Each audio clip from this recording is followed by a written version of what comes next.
The prince returns to the tower another day to run off with Rapunzel. He uses their special call, "Rapunzel, Rapunzel, let down your hair," so that he may climb it.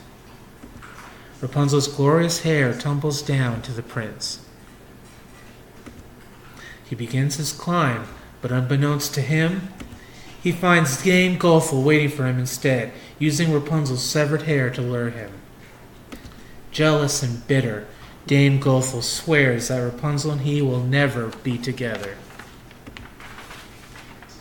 The prince jumps from the tower to escape, only to land in a thorny patch of bushes. The poison from the thorns blinds the prince. Heartbroken, the prince and his steed wander blindly through the forest, wondering how they will ever reunite with Rapunzel now. One day, the prince hears beautiful singing echoing through the forest.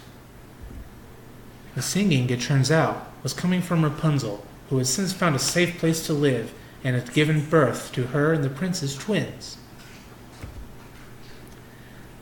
The family happily reunites.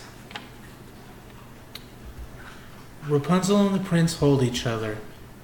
Rapunzel's tears, it turns out, have the magic of love inside them, and they heal the prince's blindness.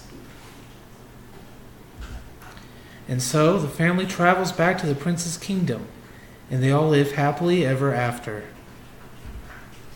The end.